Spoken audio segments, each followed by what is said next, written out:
हरियाणा प्रदेश के लोग 2024 में बीजेपी और जेजेपी गठबंधन सरकार को हर हाल में सत्ता से बाहर कर प्रदेश में परिवर्तन लाएंगे। यह कहना है इनेलो नेता अभय सिंह चौटाला का। वह बहादुरगढ़ में इनेलो कार्यकर्ताओं को 25 सितंबर के दिन चौधरी देवीलाल के जन्मदिवस के अवसर पर कैथल में आयोजित रैली के लिए न्योता देने पहुंचे थे। यहां उन्होंने पत्रकारों से बातचीत करते हुए प्रदेश की गठबंधन सरकार और कांग्रेस पार्टी पर भी जमकर हमला बोला। उन्होंने कहा कि कांग्रेस में जूतम जूता है। कांग्रेस के हाथ से हाथ जोड़ो अभियान का नाम हाथ से हाथ तोड़ो अभियान होना चाहिए। अभय चौटाला का कहना है कि 2024 में प्रदेश के लोग हर हाल में बीजेपी और जेजेपी गठबंधन सरकार को सत्ता से बाहर कर प्रदेश में परिवर्तन लाने का काम करेंगे। मुख्यमंत्री मनोहर लाल खट्टर ने सिर्फ पोर्टल बनाकर लोगों को परेशान करने का काम किया है और यही पोर्टल मुख्यमंत्री को सत्ता से बाहर का रास्ता दिखाएंगे। उन्होंने प्रदेश में बाजरे की खरीद नहीं होने पर भी सरकार पर जमकर निशाना साधा। अभय चौटाला का कहना है कि सरकार किसानों को कमजोर करने की कोशिश कर रही है, इसलिए ना तो बाजरे की खरीद हो रही है और ना ही धान की खरीद की तैयारी। धान की खरीद 1 सितंबर से शुरू होनी चाहिए थी, लेकिन इस दिशा में अब तक कोई कार्य शुरू नहीं किया गया है। अभय सिंह चौटाला का कहना है कि सरकार की झूठ और लूट ही मुख्यमंत्री को सत्ता से बाहर करेगी। उन्होंने बताया कि कैथल में आयोजित इस रैली में INDIA संगठन से जुड़े देश भर के बड़े बड़े नेता शामिल होंगे। उन्होंने बताया कि इस रैली में बीजेपी नेता चौधरी वीरेंद्र सिंह को भी बुलाया गया है। इतना ही नहीं, 1 सप्ताह बाद आयोजित चौधरी वीरेंद्र सिंह की रैली में भी वे जरूर जाने की बात कह रहे हैं। अभय चौटाला का कहना है कि 25 सितंबर की रैली के बाद INDIA का हिस्सा होने पर वह विचार करेंगे। फिलहाल उनका पूरा फोकस रैली की तैयारी पर है। आज हमारी कार्यकर्ताओं की मीटिंग थी। ये 13वां जिला था। काम का बहुत समय है। इस इलाके में खास करके लोग बाजरे की फसल की कटाई में लगे हुए हैं, कढ़ाई में लगे हुए हैं और उसके साथ साथ नरमे और कपास की चुगाई भी शुरू होती है। उसके बावजूद कार्यकर्ताओं की बैठक के अंदर हम तो मानते थे कि जिले के 500-700 कार्यकर्ता आए थे, लेकिन हजारों में तब्दील होगी बैठक में और महिलाएं भी बहुत बड़ी संख्या में आई। हमने उन सब से निवेदन किया है कि 25 सितंबर को चौधरी देवीलाल जी का जन्मदिन है। उन सब की जिम्मेवारी लगाई है कि वो अपने अपने गांव से ज़्यादा साथियों को चौधरी साहब के जन्मदिन में लेके आए। मेरे आने से पहले हल्का भाई सब ने अपने अपने गांव में जाकर के पहले से साधन काउंट किए हुए थे कि कितने कितने साधन लेकर के जाएंगे। लेकिन मेरे आने के बाद कार्यकर्ताओं का उत्साह और जोश देखने वाला था। जो साधनों की संख्या पहले ये तय करी थी कि एक हल्के से 500 जाए, 100 साधन औरतों के, महिलाओं के और 400 साधन जो है बुजुर्गों के, नौजवानों के, उनके जाएंगे। अब वो डबल हो गए और मुझे लगता है कि डबल से भी ज़्यादा हो जाएंगे। युवाओं ने अपना अलग से कहा कि हम अपने 500 साधन न्यारे लेकर के आएंगे। हमारे अलग अलग जो सेल वाइज लोग हैं उन्होंने अपने अपने 100 150 साधन अलग अलग बताए हैं और जनरल ने जो है अपने अपने हल्के के अंदर साधनों की बढ़ोतरी करके कहीं 200 ज़्यादा कर दिए, कहीं 300 ज़्यादा कर दिए। मुझे लगता है कि हमारा जो ग्राउंड है वो छोटा पड़ेगा, इसलिए मैंने अध्यक्ष जी से आदेश कहा है कि आप मीटिंग के बाद कैथल जाओ और कैथल जा करके कोई उससे खुली डुली जगह जो वो देखो ताकि उसमें टेंट लगाया जाए, लोगों को बैठने में दिक्कत ना हो।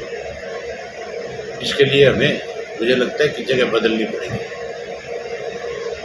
आप लोगों को भी निमंत्रण देता हूँ कि आप भी सारे के सारे 25 तारीख को अपनी आंख से नज़ारा देखो कि पूरे हरियाणा प्रदेश के लोग जो है हमारी इस परिवर्तन यात्रा के बाद इस बात पे मोहर लगाने के लिए इकट्ठा होंगे 25 तारीख को कि हमने 2024 के अंदर हर हालत में हरियाणा में परिवर्तन करना है और जहां भाजपा को और जसपा को सत्ता से निकालना है, वहीं कांग्रेस को भी सत्ता के नजदीक नहीं करना है। इस बात पर मोहर लगाएगी जनता। इसलिए आपको मैं बुलाना चाहता हूँ, आप भी उत्तम जुत है। कांग्रेस ने एक अभियान चलाया, आप मेरी बात से सहमत हो जाओगे। हाथ से हाथ जोड़ो एक अभियान चलाया था ना। उस अभियान का अगर नाम ये दिया जाए हाथ से हाथ तोड़ो अभियान, तो ज्यादा अच्छा नहीं लगेगा। इन्होंने आपस में एक दूसरे के हाथ तोड़े हैं कि नहीं तोड़े हैं? ये हालत है कि नहीं है? जो लोग आपस में लड़ रहे हैं, इन पे कोई कैसे भरोसा करेगा? किस पार्टी में इनडिसिप्लिन हो, लोग उसको कभी मुँह नहीं लगाएंगे। खास करके युवा पीढ़ी जो है, पढ़े लिखे बच्चे जो हैं, वो उनको किसी भी कीमत में इनके मुँह नहीं लगेंगे, ना इनको लगाएंगे। आपकी रैली के एक वीरेंद्र सिंह भी आएंगे, उनको भी निमंत्रण दिया मैंने। उन्होंने भी मुझे हाँ की है कि मैं आऊँगा। अगर मुझे बुलाएंगे तो मैं जरूर जाऊँगा।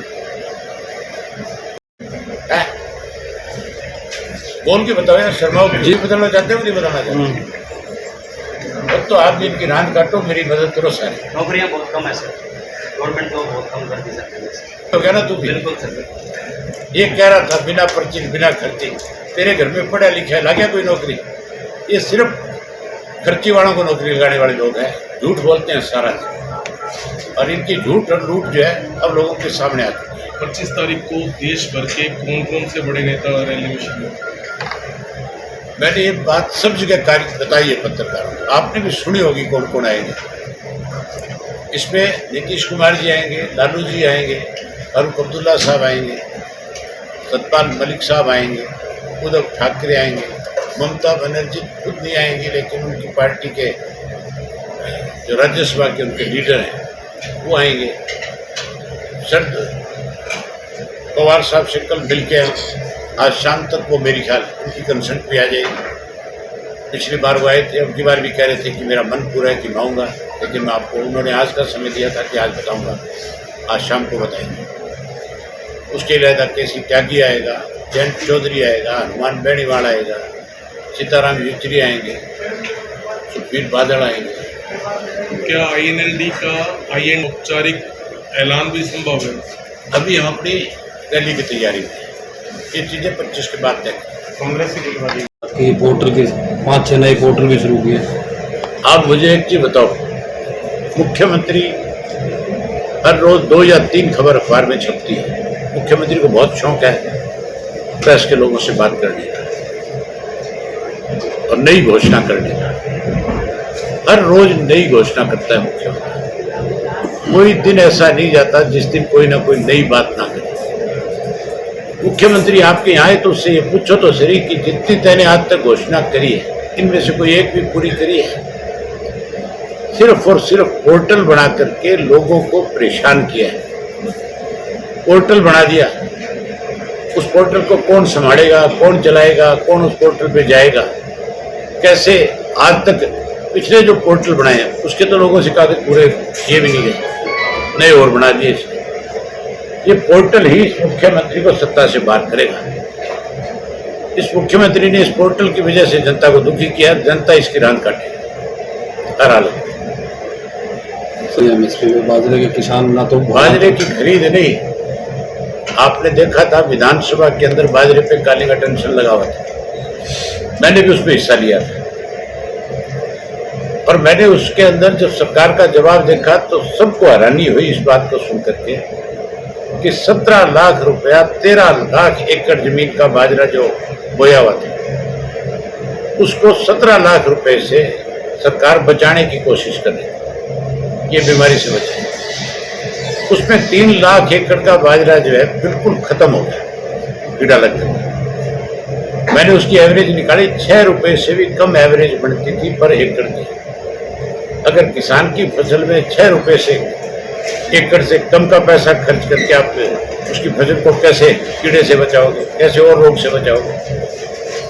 ये सरकार किसान को कमजोर करना चाहती है, मारना चाहती है। इसीलिए ना बाजरे की खरीद हो रही, ना धान की हो रही। धान की खरीद तो 1 सितंबर से चालू हो जानी चाहिए, क्योंकि धान 1 सितंबर से पहले आना शुरू हो जाता है मार्केट।